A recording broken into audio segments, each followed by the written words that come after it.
మదనపల్లిలో అతిపెద్ద fashion world SR shopping mall మార్చి 8న హీరోయిన్ మీనాక్షి చౌదరిచే గ్రాండ్ ఓపెనింగ్ 3 లక్షల వెరైటీలు అతి తక్కువ ధరలు. ఓ పక్కన నేను ప్రతిదీ యుద్ధం ఆపా, లేకపోతే వాళ్ళు చచ్చిపోయేవాడు, వీళ్ళు చచ్చిపోయాడు, పాకిస్తాన్ ప్రెసిడెంట్ చచ్చిపోయేవాడు, నేనే యుద్ధం ఆపినా, నేను చాలా మంచోడిని, నాకు శాంతి బహుమతి ఇవ్వాలి అని మాట్లాడతాడు కదా ట్రంప్. మరి ఆయన ఎందుకు చేస్తున్నాడు ఇప్పుడు యుద్ధం? ఆయన చాలా దగ్గరగా ఉండి అటాక్ మొత్తం మానిటర్ చేసింది ఆయన. అదే మరి ఆపరేషన్ ఫ్యూరీ మొత్తం నా కనుసన్నల్లో జరిగిందని ఆయనే చెప్పాడు. దీనికి అదే బలమైన కారణాలు ఏంటంటే, ఇక్కడ మీరు ఒక్కసారి మళ్ళీ ఇప్పుడు ఆఫ్ఘనిస్తాన్ లో అమెరికా పట్టు లేదు, అది పూర్తిగా స్వతంత్ర దేశంగా వాళ్ళ పరిపాలనా విధానం అంతా తాలిబాన్ నేతృత్వంలో జరుగుతుంది. పాకిస్తాన్ మాత్రం అమెరికా కంట్రోల్లో ఉంది. మొన్న ఒక స్టేట్మెంట్, ఆసక్తికరమైన స్టేట్మెంట్ కూడా ట్రంప్ ఇచ్చారు. ఒకవేళ నేను ఆపకపోతే 30 కోట్ల మంది పాకిస్తానీలు చెప్పాడు. అంటే ఏంటి, కొంత ఇన్ఫర్మేషన్ ఉంది. ఓవరాల్ గా ఇలాంటి యుద్ధాలకు సంబంధించి కానీ, అంతర్జాతీయ వ్యవహారాలకు సంబంధించి కానీ ఇంటెలిజెన్స్ రిపోర్ట్స్ అనేది చాలా కీలకమైనవి. Israel intelligence world's strongest intelligence. Mossad group చేసినటువంటి, ఈవెన్ భారతదేశం చేసినటువంటి ఆపరేషన్ సింధూర్లో చాలా ఇంటెల్స్ మొసాద్ నుంచి వచ్చినాయి అని చెప్పని చెప్తారు. ఒక ఎమోషనల్ కనెక్షన్ ఇజ్రాయెల్ కి భారతదేశానికి కూడా ఉంది. అటువంటి అండర్స్టాండింగ్స్ ఉన్న నేపథ్యంలో ఇరాన్ని కనుక అక్కడ నియంత్రించకపోతే పశ్చిమాసియాలో మళ్ళీ కంట్రోల్ తప్పుతుంది అనేటువంటి ఒక ఆలోచన అమెరికాకి చాలా బలంగా ఉంది. డొనాల్డ్ ట్రంప్ తప్పని పరిస్థితిలో మేము చేసామని చెప్పి అంటారు. వీళ్ళు చెప్తున్న ప్రధానమైనటువంటి కారణాలు 2 కనిపిస్తున్నాయి. ఒకటి, తీవ్రవాదుల్ని కంట్రోల్ చేయడం, హిజ్బుల్లా లాంటి గ్రూపులను ప్రోత్సహిస్తున్నారు కాబట్టి కంట్రోల్ చేయడం. 2, లోకల్గా ప్రజలు ఖమేనీ నాయకత్వం నుంచి విముక్తి కోరుకుంటున్నారు కాబట్టి మేము ఆ విముక్తిని ప్రసాదించామని చెప్తున్నారు. చేసుకుంటారు కదా లోకల్లో, మీకు అవసరం లేదు. ఈ జస్టిఫికేషన్స్ చేయడం కోసం మాత్రమే ఈ అటాక్స్ జరిగినాయి. అమెరికా అనేది ఇన్వాల్వ్ అవ్వకుండా ఉంటే ఇంత దారుణమైనటువంటి తీవ్రమైనటువంటి పరిస్థితులు, యుద్ధ వాతావరణం కానీ తగ్గిపోయే అవకాశాలు ఉంటాయేమో. ఇంత అంటే ఒకటి, ఇక్కడ స్ట్రాంగెస్ట్ కంట్రీ ఏదైనా ఉందంటే డిఫెన్స్ మెకానిజంలో ఇజ్రాయెల్. మీరు ఈ ట్రాప్ ఒకసారి చూస్తే ఈ చుట్టూ అన్ని ముస్లిం కంట్రీస్, ఇక్కడ తుర్కియా కానీ, సిరియా కానీ, లెబనాన్ కానీ, ఈజిప్ట్ కానీ, జోర్డాన్ కానీ, ఇరాక్ కానీ, సౌదీ అరేబియా కానీ, ఇరాన్ కానీ, ఇటు వెళ్తే లిబియా కానీ, ఇవన్నీ కూడా ఆల్మోస్ట్ సుడాన్ కూడా, ఇవన్నీ ముస్లిం కంట్రీస్. ఈ మధ్యలో ఉన్న ఏకైక జ్యూ నేషన్, యూదు దేశం ఇజ్రాయెల్ మాత్రమే. ఇక్కడ జరుగుతున్నటువంటి మూవ్మెంట్ లో పాలస్తీనాకి గట్టిగా సపోర్ట్ ఇస్తున్నటువంటి వాళ్ళందరూ కూడా ఈ గాజా స్ట్రిప్, వెస్ట్ బ్యాంక్, ఈ 2 మాత్రమే ఇప్పుడు పాలస్తీనా కింద మనం కన్సిడర్ చేసేటువంటి ప్రదేశం ఈ ఏరియాలో. మిగతా అంతా కూడా మళ్ళీ ఇజ్రాయెల్ కంట్రోల్. సో ఇక్కడ ఏంటంటే ఒక బలమైనటువంటి మతవాదం సంబంధించినటువంటి మూలాలు ఉన్నాయి. దాన్ని కేవలం ఒక సోషల్ ఇష్యూ లాగానో, ఎకనామికల్ ఇష్యూ లాగానో డీల్ చేసేటువంటి పరిస్థితి లేదు. సో ఈ రిలీజియస్ ఫ్యాక్టర్సే మొత్తాన్ని ఇన్ఫ్లుయెన్స్ చేస్తున్నాయి. అందుకనే ఇజ్రాయెల్ చాలా స్ట్రాంగ్ కౌంటర్ అటాక్ ఇవ్వాలని డిసైడ్ అయింది. ఎవరైతే తీవ్రవాద సంస్థలకు మద్దతు ఇస్తున్నారో ఆ దేశాలకు వార్నింగ్ ఇవ్వడం. అందులో పెద్దన్నలాగా భావిస్తున్నది ఇరాన్. ఇరాన్ చావుదెబ్బ కొట్టాలనేటువంటి కంక్లూజన్, ఆ డెసిషన్ ఇజ్రాయెల్ది. అండగా ఉండాలి. డిప్లొమసీ ప్రకారం చూస్తే అమెరికా సపోర్ట్ తీసుకుంది. ఇప్పుడు అమెరికా సపోర్ట్లో ఉంది కాబట్టి నాటో కూడా అనివార్యంగా, నాటో వచ్చిందంటే దాదాపు ఒక 20-25 కంట్రీస్ మద్దతు పలికినట్టు, బలమైన countries. France, Germany, Italy, Sweden, Spain, England, అన్ని దేశాలు కూడా ఆల్మోస్ట్ యూరోప్లో ఉన్నటువంటి బలమైన కంట్రీస్ అన్ని కూడా వీళ్ళకి అండగా నిలిచినట్టు. అంటే హాఫ్ ఆఫ్ ద వరల్డ్ వాళ్ళ వైపు, ఇజ్రాయెల్ వైపు నిలబడ్డట్టు. అందుకని బలమైనటువంటి ప్రతీకార దాడులు అనేది ఖచ్చితంగా జరుగుతాయి. ఇక్కడ మనం చెప్పాల్సింది ఏంటంటే, ఇరాన్ ఇంత స్ట్రాంగ్ రిటాలియేషన్ ఇస్తుందని చెప్పని ఎవరు ఎక్స్పెక్ట్ చేయలేదు. ఈ రోజు ఇప్పుడు ఇంకా ప్రకటించింది కదా, ఈ రోజు ఇంకా తీవ్రతను చూస్తారని చెప్పాను. డైరెక్ట్ డే 1 ఇచ్చినటువంటి అటాక్స్ లోనే ఈ 5 ఎయిర్ బేస్ల పైన అటాక్, మొత్తం 8 కంట్రీస్ పైన అటాక్ చేసినాయి. ఇవన్నీ కూడా అమెరికా ఆపరేట్ చేస్తూ అరేబియన్ కంట్రీస్ లో ఉన్నటువంటి ఎయిర్ బేస్లు. అమెరికా ఆపరేట్ చేస్తుంది. అమెరికా ఓన్ నేవల్ బేస్, ఇది నేవల్ బేస్. బహ్రెయిన్ లో ఉన్నటువంటి నేవల్ బేస్, దాని మీద అటాక్ చేశారు. క్యాంప్ అరిఫ్జాన్, ఇది కువైట్ లో ఉన్న నేవల్ బేస్. వీటిని టార్గెట్ చేశారు. ఖతార్, అటు యుఏఈ. సో అది అమెరికాకి ఒక విధంగా చాలా స్ట్రాంగ్ వార్నింగ్ అన్నట్టు. ఎందుకంటే ఇప్పుడున్నటువంటి డిఫెన్స్ మెకానిజంలో మనం S-400తో ఎట్లయితే రక్షణ కవచాన్ని సృష్టించామో, అక్కడ ఐరన్ డోమ్ అని చెప్పిన ఇజ్రాయెల్ ఎట్లయితే వాళ్ళపైన వచ్చేటువంటి వెపన్స్ ని నిర్వీర్యం చేస్తుందో, కానీ వాటి అన్నిటిని బ్రేక్ చేసి ఇరాన్కి అంత టెక్నాలజీ లేదనుకున్నారు.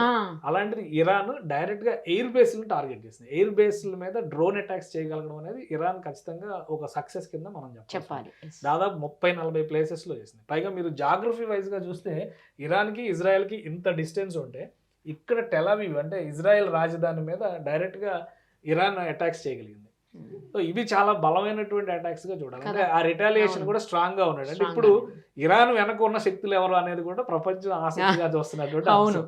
ఇంకోటి ఏంటంటే యుఏఈ అనేది ఒక యాజ్ ఎ నేషన్, ఇక్కడ ఎమిరేట్స్ మొత్తం కూడా ఒక 7 ఎమిరేట్స్ తో కాంబినేషన్ గా ఉన్నది UAE, United Arab UAE. Emirates. అందులో అబుదాబి ఒకటి, దుబాయ్ ఒకటి, ఇట్లా ఇవన్నీ కూడా ఈ ప్లేసెస్ సపరేట్ గా ఉండేవి. వీటిలో ఏంటంటే western life style, western investments, ఇండస్ట్రియలిస్టులు, వాళ్ళకి సంబంధించినటువంటి అనేక లావాదేవీలు అందులో ఉన్నాయి. సో అక్కడ ట్రేడ్ సెంటర్స్ ని ఇప్పుడు టార్గెట్ చేస్తుంది. దుబాయ్లో కానీ, అజ్మాన్లో Okay. కానీ ట్రేడ్ సెంటర్స్ ని టార్గెట్ చేసి, ఇవన్నీ చాలా పక్కనే ఉండేటువంటి ప్లేసెస్ కదా. ఇది ఇరాన్, ఇటు పక్కకు వచ్చేస్తే ఇది జస్ట్ ఇది ఇరాన్, ఇది మధ్యలో మనకి హుసేన్ సాగర్ ఎట్లా మధ్యలో ఉంది, మధ్యలో ఉందా? హైదరాబాద్ కి సికింద్రాబాద్ కి మధ్యలో, అంటే చిన్నది కావచ్చు బట్ సైజ్ వైజ్ గా ఇంకొంచెం పెద్దదై ఉండదు. అంతే కాబట్టి అటు నుంచి ఇటు నుంచి అటు వేయడం చాలా ఈజీ. చాలా ఈజీ. అందుకని ట్రేడ్ సెంటర్స్ ని వీళ్ళు వరల్డ్ క్లాస్ బుర్జ్ ఖలీఫాని ఖాళీ చేయించారు. అవును, ఖలీఫాన్ ఖాళీ అది వరల్డ్ క్లాస్ ట్రేడ్ సెంటర్. చాలా అలాంటి దాన్ని ఖాళీ చేయించాల్సి వచ్చిందంటే అంత నియర్ బై ఉన్నారనమాట. సో అందుకనే ఒక భయానకమైనటువంటి వాతావరణం గల్ఫ్ లో అయితే ప్రస్తుతం కొనసాగుతుంది. ఇరాన్ ని ఎంత తొందరగా నియంత్రిస్తే ఈ సమస్యకు అంత తొందరగా పరిష్కారం దొరుకుతుంది. ఇప్పుడు ఈ జలసంధి ఏంటండి? జలసంధిని క్లోజ్ చేయడం వల్ల చాలా రకాల ప్రాబ్లమ్స్ ఇతర దేశాలు కూడా ఫేస్ చేయాల్సి వస్తుంది. తర్వాత ఈ చమురు ధరలు కూడా విపరీతంగా పెరిగిపోయే అవకాశం ఉంటుందంట. మన మీద ఏమన్నా, అంటే ఇండియా మీద మనం కొంచెం తగ్గించినట్టున్నాం ఈ మధ్య కాలంలో, మరి మన మీద ఏమన్నా పడే ఇండియానే కాదు, ఆల్మోస్ట్ చమురు దిగుమతులకి వెళ్ళే దేశాలు అన్నిటిపైన ఇది ప్రభావం చూపిస్తుంది. అసలు ఇది ఒక కాంప్లికేటెడ్ జాగ్రఫీ. మనం 2 ఖండాలను విభజన రేఖలు ఎక్కడా లేవు. యూరప్కి, ఆసియాకి, అలానే ఆఫ్రికాకి ఇది స్పష్టంగా విడిపడినటువంటి ఖండం అంటారు. ఆస్ట్రేలియా ఏదో ఒక చివర ఉంటుంది, చుట్టూ సముద్రంలో ఉండేటువంటి ఖండం. అమెరికా కూడా చుట్టూ సముద్రంలో ఉండేటువంటి ఖండం. కాకపోతే సైజుని బట్టి ఉత్తర అమెరికా, దక్షిణ అమెరికా, మళ్ళీ ఉత్తర అమెరికా, దక్షిణ అమెరికా మధ్యలో ఖండాల భేదం ఏమీ లేదు. ఇక్కడ కూడా జాగ్రఫీ పరంగా ఏంటంటే, ఇందాక చెప్పాను కదా ఆసియా మైనర్ అని, ఇట్లా ఇటు మీరు కలిస్తే ఇది యూరప్ లోకి వెళ్ళిపోతాం, ఇటు కలిస్తే ఇటు ఆఫ్రికాలోకి వెళ్ళిపోతాం, ఇది మొత్తం ఆసియాలోకి వస్తుంది. సో మొదటి నుంచి కూడా వ్యాపారం విషయంలో ఉన్నటువంటి కీలకమైనటువంటి మార్గాలు 2 ఉన్నాయి. ప్రపంచ దేశాలు అన్ని కూడా భారతదేశానికి రూట్ ఎందుకు కనుక్కోవాలనుకున్నారు అంటే, ఈ ప్రాంతం అంతా కూడా ఇస్లామిక్ నేషన్స్ కంట్రోల్లోకి వెళ్ళిపోవడం వల్ల యూరోపియన్ కంట్రీస్ కి ఎంట్రీ లేదు కాబట్టి సముద్ర మార్గం కనుక్కోవాలని వచ్చారు. సో అదే తరహాలో ఈ జాగ్రఫీ చూస్తే ఇక్కడ మనకి సుయేజ్ కెనాల్ అనేది ఒక కీలకమైనటువంటి మార్గం. ఆఫ్రికాకి, ఆసియాకి మధ్యలో విభజన రేఖ సుయేజ్ కెనాలే. యూరోప్ నుంచి వ్యాపారం అంతా ఇటు నుంచే జరుగుతుంది. ఇది ఒక కీలకమైన మార్గం. ఇదంతా ఈజిప్ట్ కంట్రోల్లో ఉంటుంది. ఇటు వచ్చేసరికి హోర్ముజ్ జలసంధి అనేది చాలా కీలకమైనది. పర్షియన్ గల్ఫ్ అనేది అరేబియన్ గల్ఫ్ అంటారు, చరిత్రపరంగా పర్షియన్ గల్ఫ్ అని కూడా అంటారు. ఇది హోర్ముజ్ పాయింట్ అన్నమాట. ఇక్కడ హోర్ముజ్ ఐలాండ్ అని చెప్పి ఒక చిన్న ఐలాండ్ ఉంటుంది. ఇదంతా కూడా ఇరాన్ టెరిటరీ. సో దీనిపైన ఆటోమేటిక్ గా కంట్రోల్ స్ట్రైట్ ఆఫ్ హార్ముజ్, దీన్నే జలసంధి అంటారు. సో ఈ మార్గం నుంచి ఇక్కడ నుంచి జరిగేటువంటి వాణిజ్యం మొత్తం జరుగుతుంది. ఇక్కడ నుంచి జరిగే వాణిజ్యంలో మేజర్ పర్సెంటేజ్ హార్ముజ్ నుంచి పెట్రోలియం ఉత్పత్తుల ఎగుమతులే ఉంటాయి.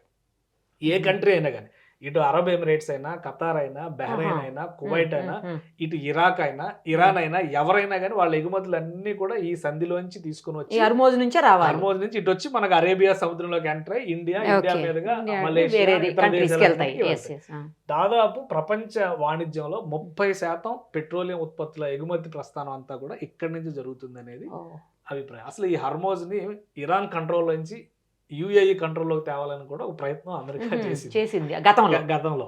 అది చాలా స్ట్రాంగ్ ప్రొటెస్ట్ వచ్చింది అనమాట. ఇప్పుడు ఇమ్మీడియట్ గా ఇరాన్ చేయగలిగినటువంటి చేసిన పని కూడా ఏంటంటే, ఈ హార్మోజ్ జలసంధి రాకపోతే నిర్బంధం చేసింది. ఆటోమేటిక్ గా పెట్రోల్, డీజిల్ ధరలు పెరిగితే నిత్యావసర వస్తువుల ధరలన్నీ పెరుగుతాయి. ప్రతిదానికి ట్రాన్స్పోర్ట్ చాలా ఇంపార్టెంట్. ప్లస్ యుద్ధ వాతావరణం కనుక ఇంకో 2 రోజులు కొనసాగితే బలమైనటువంటి మెటల్స్ అంటే షేర్ మార్కెట్లు, స్టాక్ మార్కెట్లు ఇవన్నీ కొంత గందరగోళంలో పడతాయి.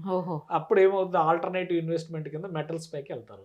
మళ్ళీ బంగారం, ఇవన్నీ మళ్ళీ పెరుగుతాయి. ఆల్రెడీ నిన్న యుద్ధం స్టార్ట్ అయింది, అటాక్ మొదలైందని చెప్పగానే దాదాపు 7,000 పెరిగింది. వెండి దాదాపు 30,000 పెరిగింది. అంటే జనవరి 27, 28 తేదీలో దాదాపు 4,25,000 రూపాయలు ఉంది కిలో వెండి. తర్వాత చాలా తగ్గి దాదాపు 2,70,000 దగ్గర ఆగింది. ఇప్పుడు 2,90కి మళ్ళీ రీచ్ అయింది. అంటే ఒక్క రోజులోనే. సో ఇదే రిజల్ట్ రాబోయేటువంటి రోజు, అంటే ఒక 2-3 రోజులు ఈ పరిస్థితి ఉంటే కనుక, పైగా 40 రోజుల సంతాప దినాల ఎఫెక్ట్ ఎక్కువగా ఉంటుంది. ఈ సంతాప దినాల సమయంలో ప్రతీకార చర్యకి పాల్పడే అవకాశం ఉంటుంది ఇరాన్. సో ఆ సమయంలో మళ్ళీ ఉద్రిక్తతలు పెరిగితే ఓ ఈ నిర్బంధం ఇంకొంతకాలం కొనసాగితే కొనసాగితే ఖచ్చితంగా అన్ని వస్తువులపైన ధరల ప్రభావం ఉంటుంది. అయితే సెంట్రల్ గవర్నమెంట్, ఇండియన్ గవర్నమెంట్ అయితే ఇండియన్ ఒక మాట మన చెప్పింది. ఇండియా మీద చెప్పండి ఫస్ట్. మోడీ గారు ఆల్రెడీ ఒక స్టేట్మెంట్ ఇచ్చారు. నిన్న జైశంకర్ గారు ఇరాన్ ఫారిన్ మినిస్టర్ తో మాట్లాడారు. ఫైనాన్స్ మినిస్టర్ చనిపోయాడు, వాళ్ళ ఫైనాన్స్ మినిస్టర్ చనిపోయారు నిన్న నిన్న అటాక్ లో. వాళ్ళ రక్షణ మంత్రి కూడా చనిపోయారు. ఓకే, సో అక్కడ చాలా కీలకమైనటువంటి నేతలందరూ నాయకులు చనిపోయారు. అయినా కానీ మేము ఉన్నాము, మానవతా దృక్పథంతో మేము సహకరిస్తామని ఒక వర్డ్ ఇచ్చారు మన వైపు. అలానే అమెరికాకి, ఇజ్రాయెల్కి శాంతి కోసం యుద్ధ విరమణ జరగాలి, చర్చల ద్వారా సమస్య పరిష్కారం కావాలని విజ్ఞప్తి చేశారు. సో ప్రభావం పడకుండా మేనేజ్ చేయడానికి మాక్సిమం ఒక 5 నుంచి 10 రోజులు ఉండొచ్చు. యుద్ధం అనేది కనుక అంతకంటే ఎక్కువ రోజులు కొనసాగితే కనుక ఖచ్చితంగా నిత్యావసరాల దగ్గర నుంచి అన్నిటిపైన ప్రభావం పడే అవకాశం ఇండియా మీద కూడా ఉంటుంది.